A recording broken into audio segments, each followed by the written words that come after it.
کہتے ایک دن میں جنگل میں شکار کرنے گیا تو کچھ جانور کم نظر آئے، صبح سے لے کر میں گھومنے لگا، عصر کا وقت ہو گیا، کوئی شکار نہ ملا۔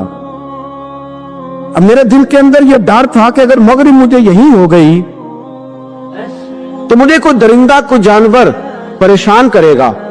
اسی پریشانی کے عالم میں میں دائیں بائیں دیکھ رہا تھا کہ ہرنی کا ایک بچہ مجھے نظر آیا۔ میں نے جھٹ سے وہ ہرنی کا بچہ ہی اٹھا لیا کہ آج یہی شکار کروں گا۔ کہتے ہیں میں نے اسے گھوڑے کے آگے رکھا، اپنے آگے گردن کی جانب، اور میں نے گھوڑے کی لگامیں اس تیزی سے گھمائی کہ سر پٹ گھوڑا دوڑایا تاکہ مغرب سے قبل میں شہر میں پہنچ جاؤں، یہ جنگل کا علاقہ گزر جائے۔ کہتے ہیں میں بڑی گرمی تھی، بڑی پیاس لگی، پر پانی نہ پیا نہ گھوڑے کو پلایا، سر پٹ دوڑایا اس ڈر سے کہ کہیں ایسا نہ ہو کہ میں جنگل میں مجھے شام ہو جائے۔ کہتے ہیں جب میں شہر سے باہر پہنچ گیا تو مغرب کا وقت بھی شروع ہو گیا۔ کہتے ہیں ابھی میں پہنچا ہی تھا، میں نے وہاں گھوڑے کو روکا، خود بھی پانی پیا، جانور کو بھی پلایا۔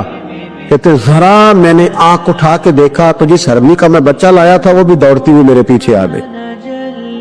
کہتے ہیں وہ پیچھے میرے کھڑی ہے، پتہ نہیں کہاں سے بیچاری دوڑی، میرا تو گھوڑا تھا اور میں نے تو سانس بھی نہیں لیا۔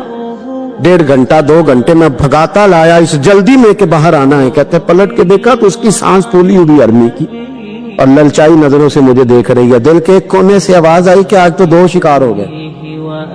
بچہ تو پکڑا ہی، اس کی ماں کو بھی قابو کرتا ہوں تاکہ ڈبل شکار ہاتھ آئے گا۔ کہتے ہیں پھر اندر سے میرا درد بولا، اندر سے میرا رحم بولا، ایک ماں اپنا بچہ لینے آئی ہے اور اس طرح تو اسے تکلیف نہیں دی جا سکتی کہ اسے بلیک میل کر کے ماں کو بھی رکھ لیا جائے۔ کہتے ہیں جب میں نے اس ہرنی کی طرف دیکھا تو اس کی نظروں میں سوال تھا، اس کی نظروں کے اندر سوال تھا، کچھ مانگ رہی تھی۔ کہتے ہیں میں نے اس بچے کی پشت پر ہاتھ پھیرا، پھر میں نے بچہ چھوڑ دیا۔ کہتے ہیں اس نے پہلے بچے کو بازوؤں میں لیا، پھر اپنی زبان سے اپنا بچہ چاٹنے لگی۔ کہتے ہیں پھر وہ جب جنگل کی طرف جانے لگی تو ایک دفعہ اس نے میری طرف دیکھا، دوسری دفعہ اس نے آسمان کی طرف دیکھا۔ زندگی میں مجھے اتنا سکون کبھی نہیں آیا تھا جتنا آج آیا۔ کہتے ہیں میں گھر گیا، عشاء کی نماز پڑھی، وضو میں بستر پہ لیٹ گیا، لوگوں میرے نصیب دیکھو، مجھے مدینے والے محبوب کا دیدار نصیب ہوا۔ رسول کریم علیہ السلام میری خواب میں آئے، میں رونے لگا، گھر مہک اٹھا، پھول کھلنے لگے، خوشبوئیں بکھرنے لگی۔ کہتے ہیں محبوب کریم تشریف لائے، اور کیا خوبصورت جملہ ہے، اگر تجھے بادشاہ بنا دیا جائے تو انسانوں کے ساتھ بھی اسی طرح رحم کرے گا نا جس طرح آج ہرنی کے ساتھ کیا ہے۔ اگر تجھے بادشاہ بنایا جائے تو رویہ یہی رکھے گا یا بدل جائے گا؟ کہتا میں رو پڑا، میں نے کہا یا رسول اللہ میں تو غلام بننے کے بھی قابل نہیں، تو بادشاہ کیسے بنوں گا؟ فرمایا تیری آج کی ادا بڑی پسند آئی ہے، عرش کے مالک نے تجھے بادشاہ بنانے کا فیصلہ کر لیا، تیری یہ ادا بڑی بھائی ہے، بڑی پسند آئی۔ فرماتے ایک ہرنی کے بچے پہ رحم کھایا تھا، رب کریم نے مجھے بادشاہی عطا فرما لی۔ ہم نہ سیاست سے بادشاہی لینا چاہتے، سیاستدانوں کے اپنی جیب سے اشتہار چھپوا کے بادشاہی لینا چاہتے، ڈیرا بنا کے بادشاہی لینا، نہ نہ نہ، بادشاہی تو رحم کرنے سے ملتی، بادشاہی تو شفقت کرنے سے ملتی، بادشاہیاں تو اللہ کی مخلوق سے پیار کرنے سے ملتی۔ وہ شخص کہتا ہے کہ میرا ضرر یہ تھا کہ 4-5 دینار ملیں گے، تو امام حسین فرمانے لگے تھوڑی دیر بیٹھ جا، رزق آ رہا ہے۔ تو امام حسین کو حکومت وقت کی طرف سے 5 تھیلیاں ملی، جس میں ایک تھیلی میں 500 اشرفیاں تھی، 5 تھیلیاں آئیں، لیکن اس کو آنے میں ذرا دیر ہو گئی۔ وہ 5 تھیلیاں جب آئی نا تو امام حسین اس کی طرف 5 تھیلیاں بڑھا کے ذرا دیکھنا میری طرف غور سے، 5 تھیلیاں بڑھا کے تو فرمانے لگے میاں اتنا تجھے انتظار کرایا نا، اتنی ہم تیری حاجت پوری نہیں کر سکے، تو یہ نہ محسوس کرنا کہ حسین کے دروازے پہ بیٹھا بھی رہا ہوں تو ملا کیا ہے، یہ نہ محسوس کرنا۔ وہ شخص کہتا ہے جب میں نے وہ تھیلیاں کھولی اور پھر میری نظر امام حسین پہ پڑی تو میرے اندر سے آواز آئی، اگر حسین ابن علی اتنے سخی ہیں تو محمد عربی کتنے سخی ہو۔ اگر یہ معیار ان کا ہے، ان کا یہ معیار ہے، اور خود بھیک دیں خود ہی کہیں منگتے کا بھلا ہو، خود کہنے لگے جتنا انتظار کرایا ہے اتنی تیری مدد کر سکے۔ یہ سخاوت کا معیار تھا، یہ طریقہ تھا۔ ایک دفعہ سیدنا امام حسین رضی اللہ تعالیٰ عنہ کے گھر کے اندر 5000 دینار آئے، مسجد میں تھے, آپ کو 5000 دینار ملے تو امام زین العابدین کہتے ہیں کہ مسجد سے لے کر گھر آنے تک امام حسین نے 5 کے 5000 اللہ کے راستے میں خیرات کر دی. فرماتے میں نے کہا ابا جی 5 دینار کی گھر میں ضرورت تھی, مالاں والے سخی نہیں ہوندے تے سخیاں کول مال نہیں ہوندا, ایتھے اوتھے دوویں جہانی سخی کنگال نہیں ہوندا. ابا جی 5 دینار کی گھر میں ضرورت تھی تو کہتے ہیں مجھے فرمانے لگے بیٹا یہ جن کو میں نے دیا ہے نا یہ گھر کے لیے ہی دیا ہے, یہ گھر کے لیے ہی دیا ہے, جن کو دیا ہے تمہارا کیا خیال ہے یہ باہر خرچ ہوا ہے, یہ گھر کے لیے ہی ہے. اس لیے کہ جب انسان دوسروں پر شفقت کرتا ہے تو اللہ اس کے گھر پہ رحمت فرماتا ہے. امام حسین کے مزاج میں پہلی بات میں نے ذوق عبادت کی عرض کی, دوسری بات عرض کر رہا ہوں کہ صحابہ حضرت اسامہ بن زید بڑے پیارے ہیں میرے نبی کریم کے, بڑے پیارے. حضرت اسامہ بن زید کے بارے میں سیدہ عائشہ صدیقہ فرماتی ہیں ان کے ناک سے اگر ریٹھ نکلتی تھی تو اللہ کے رسول اپنے دست مبارک سے صاف کر دیتے تھے, اور سرکار فرماتے تھے کہ اگر اسامہ لڑکی ہوتا نا, ان کے غلام کے بیٹے تھے حضرت زید بن عار, اگر یہ لڑکی ہوتا میں اسے زیور پہناتا. بڑے پیارے تھے. لیکن جب ان کا آخری وقت آیا نا تو 60,000 دینار کا قرضہ تھا, رشتہ داروں سے کہا, دوستوں سے کہا, یاروں سے کہا, اور قرض ادا نہیں ہو رہا تھا. حضرت اسامہ بن زید کہتے ہیں بڑا پریشان تھا. جب حد ہو گئی نا تو حضرت اسامہ بن زید فرمانے لگے جاؤ کوئی حسین ابن علی کو خبر کرو, ان سے کہو میں نا غلام ہوں آپ کے نانا کا, مقروض دنیا سے چلا گیا تو کیا بنے گا. امام حسین کو خبر ملی تو دوڑے آئے. لاجپال اس پیر کو نہیں کہتے کہ تگڑا نذرانہ لے کے تو ماتھا چوم لے, لاجپال تو اس کو کہتے ہیں کہ جب ضرورت پڑے تو وہ سر پہ موجود ہو. حضرت سیدنا امام حسین تشریف لائے تو جناب اسامہ بن زید رو پڑے, کہنے لگے حضور میں نے نا غلامی کی ہے آپ کے نانا کی, اور اس غلامی پہ ناز ہے, اب 60,000 دینار کا قرضہ لے کے دنیا سے جاؤں گا تو میری قبر پہ بوجھ رہے گا. امام حسین خادم کو بھی کہہ سکتے تھے جاؤ گھر پیسے پڑے ہیں لے آؤ, امام حسین خود گئے, چادر روڑ کے تو اس کی اوٹ میں بکل میں 60,000 دینار چھپا کے لائے, اور جناب اسامہ بن زید کے سامنے رکھ کے کہنے لگے اسامہ یار پیسے رات کو ہی آئے تھے, میں سوچ رہا تھا مجھے تو ضرورت نہیں, اللہ نے کس کا نصیب میرے گھر میں بھیج دیا, مجھے تو حاجت ہی نہیں تھی, اب پتہ چلا پیسے تیرے تھے. اللہ نے حسین کی ڈیوٹی لگائی ہے کہ جا کے دے آ. حضرت اسامہ بن زید رو پڑے, فرمانے لگے اللہ آپ کو بہترین صلہ عطا فرمائے. امام بڑا ہی پیار کرتے تھے. گھوڑے پہ جا رہے تھے, کچھ فقیر غریب لوگ بیٹھ کے روٹی کھا رہے تھے, کھا رہے تھے سڑک کے کنارے. امام زین العابدین فرماتے ہیں کہ جب امام حسین گزرے تو انہوں نے آواز دی حضور دل کرتا ہے ہمارے ساتھ بیٹھ کے روٹی کھائیں. کائنات کے مالک و مختار کے نواسے اور دنیا کے سب سے بڑے شہزادے گھوڑے سے اترے اور غریبوں کے ساتھ سڑک بھی بیٹھ گئے, روٹی کھانے لگے اور دیر تک کھاتے رہے. اور جب فارغ ہو گئے تو فرمانے لگے کھانے کی ضرورت بھی نہیں تھی, حاجت بھی نہیں تھی, پر تم نے آواز دی تو دل رکھنے کو بیٹھ گیا تھا, اگر اجازت دے تو چلا جاؤں. یہ مزاج تھا, یہ طبیعت تھی. آپ کے ایک بھائی ہیں چھوٹے حضرت محمد بن حنفیہ نام ہے, حضرت مولا علی شیر خدا رضی اللہ تعالیٰ عنہ کی دوسری بیوی سے.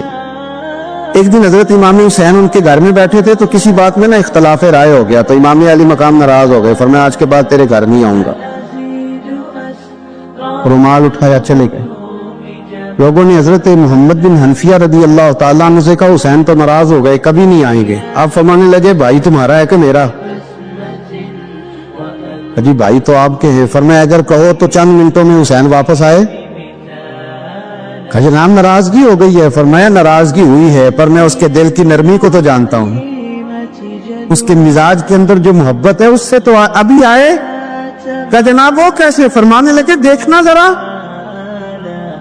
تو امام حسین نے خط لکھا, حضرت محمد بن حنفیہ نے رکا لکھا, کہنے لگے حسین میرے باپ کا نام بھی علی ہے اور آپ کے باپ کا نام بھی علی ہے, پر ایک فضیلت ایسی ہے جس میں میں آپ کا مقابلہ نہیں کر سکتا, وہ یہ ہے کہ آپ سیدہ فاطمہ الزہرا کے لال ہیں, آپ محمد مصطفیٰ علیہ السلام کے نواسے ہیں.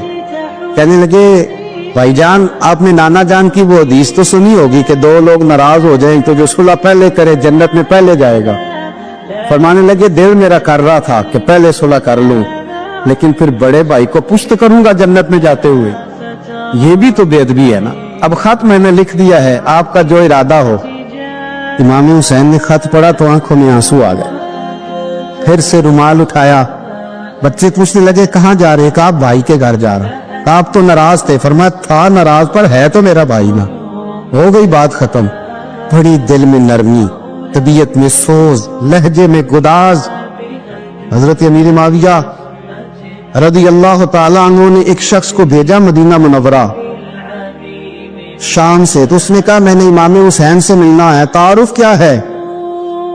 جناب امیر معاویہ فرمانے لگے مسجد نبوی میں جانا جس کے گرد لوگ سب سے زیادہ ادب سے بیٹھے ہوں، اور جس کی باتیں سب سے زیادہ میٹھی ہوں، اور جس کی نظریں سب سے زیادہ جھکی ہوں، اور جس کے چہرے پر تمہیں سب سے زیادہ وقار نظر آئے وہی علی کے بیٹے حسین ہوں گے. جو سب سے زیادہ تمہیں وہاں ماحول کے اندر جو شخص نظر آئے پوچھنے کی ضرورت نہیں پڑے گی. وہ شخص کہتا میں مدینے آیا تو میں نے واقعی ایک شخص کو دیکھا. شہد کے گرد مکھیوں کا اتنا ہجوم نہیں ہوتا جتنا امام حسین کے گرد رسول اللہ کے غلاموں کا ہجوم تھا. لیکن نظریں جھکی ہوئی، باتیں میٹھی، لہجہ گداز گداز، لفظوں میں رعنائی. اور لوگ کئی باتیں پوچھتے تو علی کے صاحبزادے ایک آدھ جملہ بولتے تو لگتا یہ کہ وہ جملہ سیدھا دل میں اترتا چلا جاتا ہے. امام علی مقام کے کردار میں نہ کچھ باتیں بڑی زیادہ تھی، بہت زیادہ تھی. بڑا حسن تھا. ایک بات تو یہ تھی امام حسین رضی اللہ تعالیٰ عنہ کا علم و فضل بڑا کمال کا تھا. ایک دفعہ صحابہ میں مسئلہ بن گیا کہ بچہ پیدا ہوتا ہے تو اس کا وظیفہ کیسے لگانا ہے. امام حسین کا علم و فضل بتا رہا ہوں، علم و فضل. تو بات بڑی پیچیدہ ہو گئی.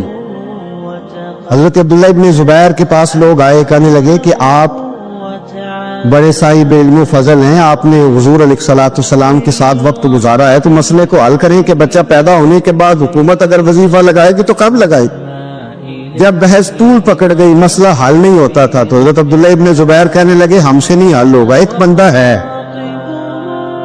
جس کے سینے میں رسول اللہ صلی اللہ تعالی علیہ وسلم کے نور نبوت کا فیضان ہے، وہ یہ مسئلہ حل کریں گے. تو کہا وہ کون سے؟ آپ فرمانے لگے جب ہم سے مسائل حل نہیں ہوتے تو ہم ان کے علم سے فائدہ اٹھاتے ہیں. کہا کون ہے؟ کہا جناب امام حسین.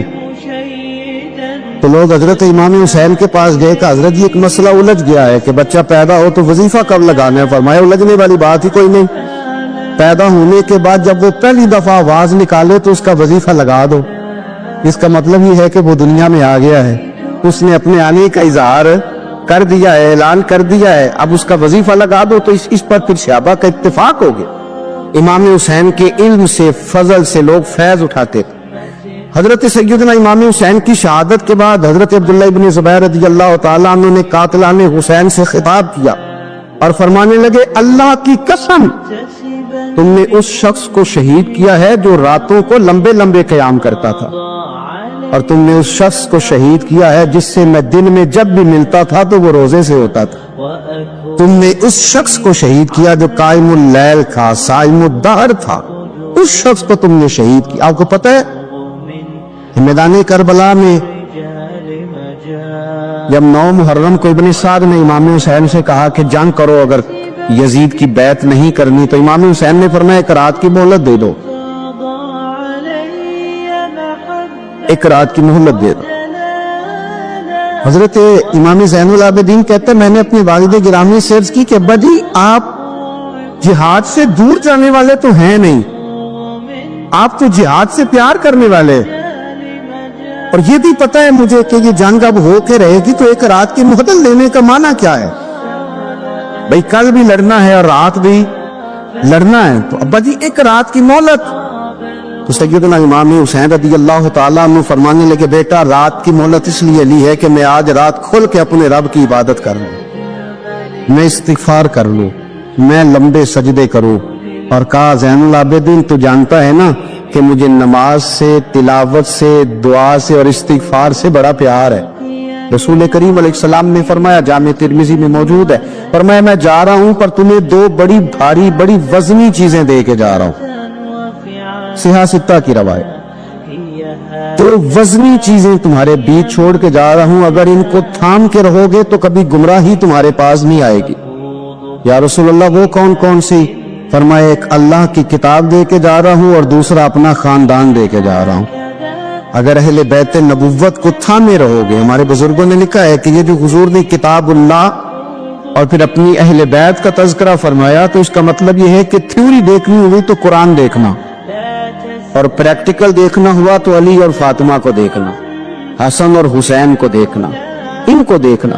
نبی کریم علیہ الصلوۃ والسلام کے اہل بیت مینارہ نور ہیں، ان کی محبت، ان کا پیار کیوں بھلا؟ اس لیے کہ یہ وہ خوبصورت لوگ ہیں جن کو خود میرے نبی پاک نے تراشا ہے، ان کی سیرت میں جتنے رنگ ہیں وہ رسول کریم نے خود بھرے، ان کی ایک ایک بات کا خیال نبی پاک نے رکھا ہے، حضور نے از خود انہیں اپنی صحبت عطا کی ہے۔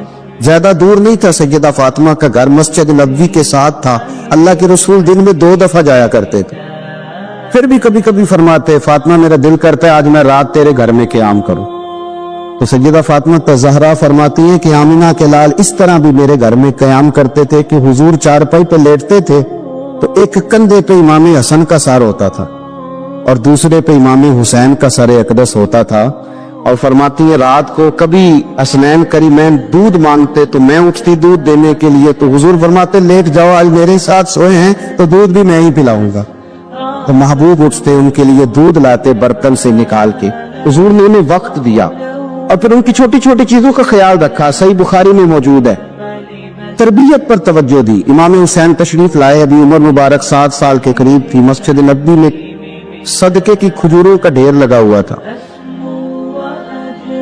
چھوٹا بچہ جو ہوتا ہے نابالغ، اس پر شریعت کے احکامات نہیں آتے، صدقے کی کھجوروں کا ڈھیر تھا مسجد نبوی میں۔ یہ تربیت ہے، یہ ٹریننگ ہے جو اللہ کی محبوب نے خود انہیں عطا فرمائی۔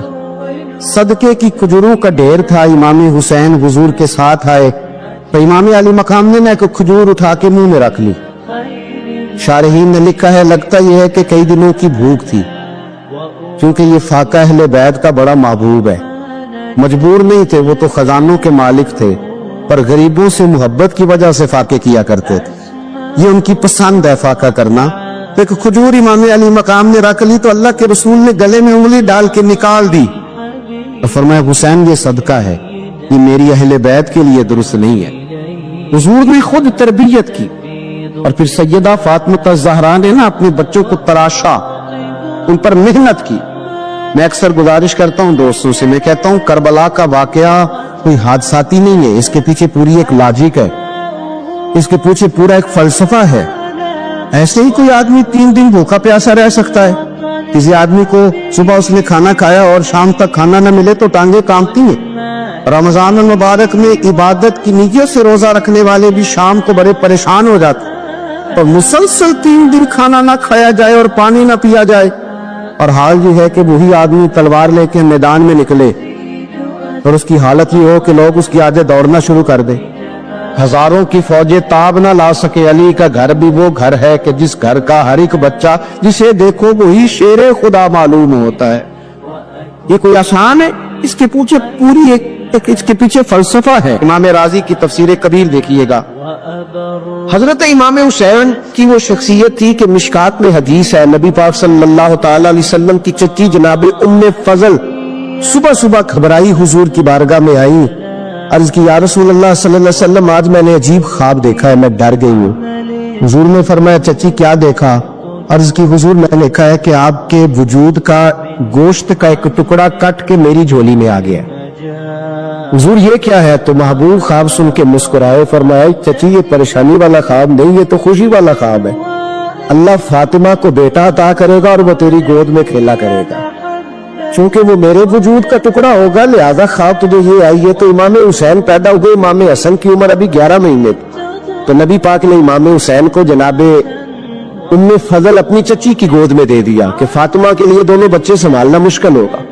وہ خواب اس طرح پوری ہوئی۔ امام حسین سے حضور نے بڑا پیار کیا، بڑی محبت فرمائی نبی پاک سے۔ کچھ حدیثیں میں نے جمعے میں عرض کی تھی حضرت ابو ہریرہ رضی اللہ تعالیٰ عنہ کہتے ہیں یہ واحد بچہ تھا حضور کے گھرانے کا کہ میں نے دیکھا کہ نبی پاک صلی اللہ علیہ وسلم بیٹھے تھے تو یہ حضور سے کہہ رہے ہیں نبی پاک سے کہ نانا جی اٹھ کے کھڑے ہو. کہتے حضور کھڑے ہو گئے تو کہنے لگے میں نے آپ کے برابر جانا ہے. بچے جو مرضی ضد کر لیتے ہیں نا. قد چھوٹا تھا, عمر 7.5 سال تھی. کہنے لگے نانا میں نے برابر جانا ہے. تو نبی پاک صلی اللہ علیہ وسلم نے ہاتھ پکڑ لیے, فرمایا چل پھر ہو جا برابر. تو حضرت ابو ہریرہ کہتے ہیں انہوں نے حضور نے ہاتھ پکڑے, اوپر کھینچا تو امام حسین نے پہلے اپنے پیر حضور کے گھٹنوں پہ رکھے, پھر نبی پاک کے سینے پہ رکھے, اور جب ان کا قد سر تھوڑا سا حضور سے اونچا ہو گیا تو محبوب فرمانے لگے چل بس کر, تو نے تو کہا تھا آپ کے برابر ہونا ہے, تو اوپر نکل گیا ہے, چل بس کر. فرماتے پھر امام حسین نے زبان باہر نکالی تو محبوب ان کی زبان چوسنے لگے, پھر ساتھ لٹا لیا اور انہیں سونگنے لگے. تو میں نے عرض کی حضور آپ حسین کو سونگتے کیوں ہے؟ تو فرمایا ابو ہریرہ مجھے حسین کے وجود سے جنت کی خوشبو آتی ہے, مجھے حسین کے وجود سے جنت کی. ایک دن حضور گزر رہے تھے, اصل اس طرح تھا کہ یہ نبی پاک کا حجرہ تھا. جن لوگوں کو اللہ نے مدینے کی زیارت کرائی ہے وہ جان سکتے ہیں نبی پاک کا حجرہ تھا. تو حضور کے حجرے کی اس جانب یعنی مسجد کی جو بالکل سیدھ ہے اس کی بیک میں سیدہ فاطمہ رہتی. تو حضور اکثر میں نماز کے لیے جب نکلتے تو حضرت فاطمہ کے حجرے کے پاس سے رو کر دوبارہ محراب میں جاتے. محبوب حجرے کے پاس سے گزرے تو امام حسین رو رہے تھے, تو حضرت فاطمہ نے کسی بات میں جھڑک دیا تو امام حسین رونے لگے. تو نبی پاک نماز کے لیے گئے تو واپس لوٹ آئے, اور واپس تشریف لا کے کہا فاطمہ حسین کو کیا ہوا؟ عرض کی یا رسول اللہ تنگ کر رہے تھے میں نے ڈانٹ دیا ہے. کیا خوبصورت جملے ہیں حدیث پاک میں. سرکار نے فرمایا فاطمہ اس کو حسین کو نہ رونے نہ دیا کر, یہ جب روتا ہے نا تو میرے دل کو تکلیف ہوتی ہے. تو بی بی صاحبہ کہتی ہیں یہ حکم آیا نبی پاک کا میرے نا, میں نے ڈانٹنا چھوڑ دیا. یہ ان کے فضائل تھے, ان کی تربیت خود نبی پاک نے فرمائی. پہلی بات تو یہ ہے کہ نبی پاک نے دعا مانگی تھی یا اللہ میرے گھر والوں کو زیادہ روزی نہ دینا, انہیں ایک وقت روٹی دینا, ایک وقت کی بھوک دینا. یہ جو 10 دن کربلا میں انہیں ٹینشن نہیں نہ ہوئی, انہیں عادت تھی فاقہ کرنے, انہیں 3 دن وسوی روزے رکھنے کی عادت تھی. پہلی بات. دوسرا یہ کہ جہاد کی تربیت حضور خود کراتے. حضرت فاطمہ زہرا کہتی میں پردے کے پیچھے دیکھ رہی تھی, نبی پاک نے امام حسن اور حسین سے فرمایا چلو میرے سامنے کشتی لڑو. تو دونوں حضرات آپس میں جب کشتی لڑنے لگے تو نبی پاک نا امام حسن کو کہتے حسن حسین کو ٹانگوں سے پکڑو, حسن حسین کو پیچھے سے پکڑو. جب نبی پاک بار بار امام حسن کو بتا رہے تھے تو سیدہ پیچھے سے بول پڑی, کہنے لگی یا رسول اللہ آپ چھوٹے کو بتائے آپ بڑے کو بتا رہے. بڑا تو پہلے 11 مہینے بڑا ہے تو آپ چھوٹے کو بتائے بڑے کو بتا رہے. تو فرمایا فاطمہ تو چپ کرنا, جو میں دیکھ رہا ہوں تو نہیں نہ دیکھ رہی, ایک کو میں بتا رہا ہوں دوسرے کو جبریل امین بتا رہے ہیں. لیکن اس کے ساتھ ساتھ امام حسین رضی اللہ تعالیٰ عنہ کا جذبہ جہاد, امام حسین کی استقامت. آج لوگ ادھر ہوتے ہیں جس طرف ہوا کا رخ ہوتا ہے. آج لوگوں کی سوچوں کا زاویہ یہ ہے کہ جدھر رش زیادہ ہوگا ہم بھی ادھر جائیں گے. ہم یہ نہیں دیکھتے حق کس طرف ہے, ہم یہ دیکھتے ہیں رش کس طرف ہے. امام حسین رضی اللہ تعالیٰ عنہ نے رش نہیں دیکھا, حق دیکھا. امام حسین رضی اللہ تعالیٰ عنہ استقامت کے وہ پہاڑ ہیں, معمولی آدمی نہیں تھے. فرزق شاعر کہتا ہے کہ میں نے امام حسین سے کہا تھا, میں نے کہا لوگوں کی تلواریں یزید کے ساتھ ہے پر دل آپ کے ساتھ ہے, دل آپ کے ساتھ ہے. امام حسین رضی اللہ تعالیٰ عنہ نے زمانے کے حالات نہیں دیکھے, حق اور سچ دیکھا. جتنی چیزیں انسان کو کمزور کر سکتی ہیں وہ ساری امام حسین پہ طاری کی گئی. جتنی چیزیں, وطن چھوڑنا کتنا کو مشکل ہوتا ہے. شالا پردیسی کوئی بھی نہ تھی وے کخ جنا تو پارے. حضرت سلطان باؤ فرماتے ہیں بچو پردیسی ہونا کوئی آسان ہے؟ جس آدمی کا کسی چھوٹے سے گاؤں میں بھی مکان ہو چھوڑنا پڑ جائے تو روتا ہے. تو مجھے بتاؤ جس نے اپنا سارا بچپن مدینے میں گزارا ہو, آج جو ایک ہفتہ مدینے رہ کے آتے ہیں ان سے واپس نکلنا مشکل ہوتا ہے. لیکن امام حسین حق کا رستہ تھا, وطن کی قربانی دی, اور معمولی وطن نہیں مدینے جیسا وطن. اور جب کھڑے تھے نا امام حسین رضی اللہ تعالیٰ عنہ رجب میں نکل رہے تھے مدینے سے, تو کوئی شاعر کہتا ہے دور کھڑے ہو کے انہوں نے گویا کہا تھا آقا تیرے کرم کے خزینے کی خیر ہو، میں جا رہا ہوں تیرے مدینے کی خیر ہو۔ امام حسین نے وطن چھوڑا، کوئی لغزش نہیں پیروں میں، کوئی نہیں، شہزادوں والی زندگی تھی، مسجد نبوی کے امام تھے، نبی کریم علیہ السلام کے روضہ اطہر پر تشریف رکھتے تھے، زمانہ حیا کرتا، شان و شوکت تھی، پر حق کے لیے چھوڑا، نکل کر خانقاہوں سے ادا کر رسم شبیری، اور پھر بڑا مشکل ہوتا ہے۔ جس شخص کے ساتھ بچے اور عورتیں ہوں وہ تو یہ کہہ کے لڑائی سے جان چھڑاتا ہے کہ میرے ساتھ فیملی ہے، نہ ہوتی تو تجھے بتاتا، پر امام حسین کو اولاد بھی کمزور نہیں کر سکی، عورتوں کا ساتھ ہونا کمزور نہیں کر سکا۔ پھر امام علی مقبوض کتنا مشکل کام ہے۔ آج لوگ کہہ نہیں دیتے کہ میں تو اس لیے گناہ کرتا ہوں کہ رشوت اس لیے لے لیتا ہوں کہ بچے چھوٹے، 10 دنوں کی کم و بیش سفر، 3 دنوں کی بھوک اور پیاس، پر حق کے رستے میں امام حسین کو کوئی چیز کمزور نہیں کر سکی، اور پھر وہ جتنی باتیں لوگ کہہ سکتے تھے وہ ساری کہیں گئی، ساری، اور آ کے عرض کرنے لگا حضور یہ کوئی معمولی دشمن نہیں، یہ وہ ظالم ہیں جو لاشوں پہ بھی گھوڑے دوڑا دیتے۔ تو امام علی مقام فرمانے لگے جو شہادت کا جذبہ لے کے نکلے وہ پھر انجام نہیں دیکھا کرتا، وہ انجام، وہ جتنی چیزیں جو استقامت کے رستے میں آ سکتی ہیں وہ ساری چیزیں رستے میں آئیں، پر امام علی مقام نے کسی چیز کی پرواہ نہیں کی۔ آج کا مسئلہ یہ ہے کہ آج لوگوں میں استقامت نہیں ہے، رات کو کچھ ہوتے ہیں، سویرے کچھ ہوتے ہیں، دوپہر کو کچھ ہوتے ہیں، شام کو کچھ ہوتے ہیں، ہمارا کل انداز تکلم کچھ اور ہوتا ہے، صبح کچھ اور ہوتا ہے۔ امام علی مقام میدان میں رہے، ایک میت گھر میں ہو جائے تو کئی دنوں تک آنکھ کھلتی نہیں، ہوش رہتا نہیں۔ سب سے زیادہ مصائب امام حسین نے دیکھے، سب سے زیادہ، اور گھوڑے پر بیٹھنے سے پہلے ساری تکلیفیں آپ دیکھ چکے تھے۔ باپ کا جنازہ اٹھانا آسان ہوتا ہے، بیٹے کا جنازہ اٹھانا بڑا مشکل ہوتا ہے، پر امام حسین نے بیٹوں کے جنازے اٹھائے۔ حضرت علی اصغر کی لاش کو امام حسین نے اپنے دست مبارک سے دفن کیا، اور جناب علی اکبر کی میت کو جب آپ اٹھا کے لا رہے تھے تو سیدہ زینب فرماتی ہے کہ مجھے کبھی لگتا تھا حسین کا قد بڑا ہے اور کبھی لگتا تھا علی اکبر کا قد بڑا ہے، اور فرماتی ہے کہ پھر حضرت قاسم بن حسن کو بھی وہ اٹھا کے لائے، اور جناب عباس کے وجود سے الگ ہونے والے بازو انہوں نے لا کے حضرت عباس کے وجود کے ساتھ بھی رکھے۔ انہوں نے یہ سارا منظر دیکھا، لیکن جب حسین ابن علی اپنی دفعہ گھوڑے پہ سوار ہوئے تو لگتا یہ تھا کہ ان سے زیادہ بہادر کوئی نہیں۔ ایک جملہ بھی یزیدی فوج کے سامنے امام حسین نے کمزور نہیں کہا، ایک جملہ بھی، ایک فکرہ بھی کچا نہیں بولا، کہیں بھی کوئی منت نہیں کی، کسی جگہ بھی ان کے پائے استقلال میں کوئی لغزش نہیں آئی۔